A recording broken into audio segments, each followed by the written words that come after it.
Welcome to a new quick hitter from Full Court. I'm Kara Kay. This week we discussed who's in our Final Fours as we near the end of February, both on the men's and the women's side. We've had some teams that have been consistent, but some new ones as well. I'll give my picks. Jenny, I'd love to hear what you have to say.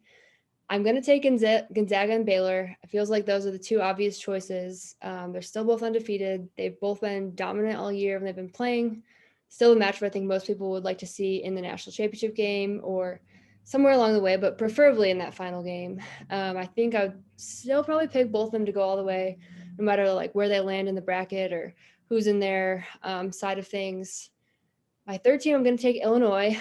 I've always been high on them. I think they're very talented. Just love their play with Io and Kofi Coburn. They have Trent Frazier, the freshman, Adam Miller, who's a big shot maker, another freshman, Corbella, who's kind of fun and crafty. So I think they could go far in a tournament setting, especially. They could definitely get hot and cause some teams to lose that maybe are the favorites. And then my last team, I'm going to take Alabama.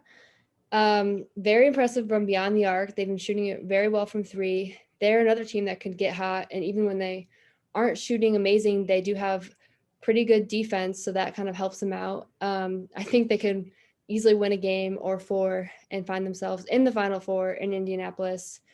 Kind of want to find a team a little bit off the radar, but they are ranked in the top 10, so didn't really have to go far for that.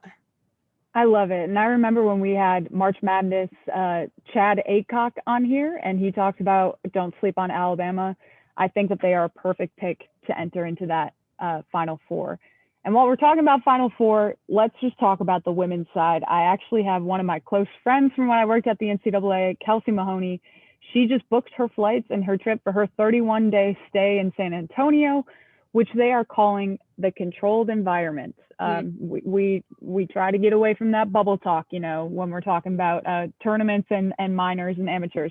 But on the women's side, I think the surefire is UConn. I think it's far and away an easy pick for that, and I would love to see how Paige Beckers does in an NCAA tournament setting, because again, in the NCAA tournament is where these big name players become big name players. It's where their names are well known and where they become household names. And so I think UConn is an easy pick to see how they could do with the rest of their young talent as well.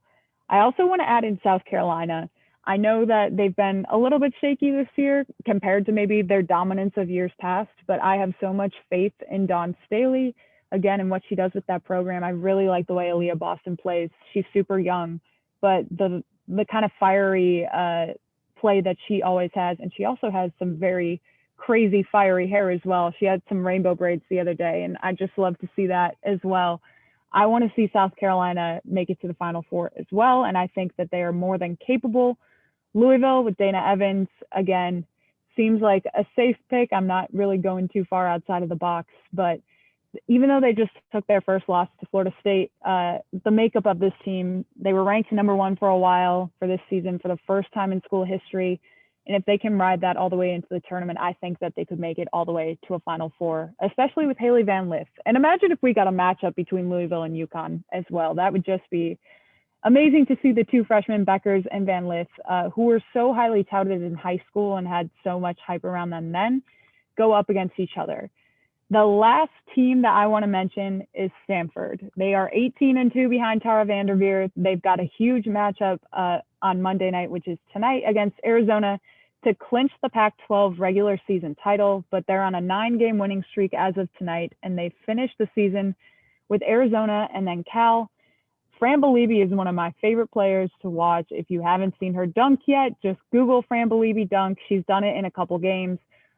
Last year when she was a freshman, I think she had only done it in warmups. And so it's fun to see happen in the women's game. She is someone who hopes they can become more popular to be, a dunker in the women's game and for more players to sort of hop on that trend, no pun intended.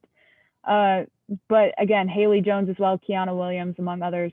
They just have a well-rounded squad that I could see not just making it to the Final Four, but also winning the whole thing. And I would love that for Tara Vanderveer and the incredible career that she has had. I was going to say Stanford's a good pick just because I want to see Fran Beliebe dunk in the NCAA tournament. Like, how much fun would that be? I just think it'd be great, for her, for their team, for the sport as well, just to have that highlight and have that kind of success for Stanford, like you said, for Tara Vanderveer. I think that'd be an awesome story.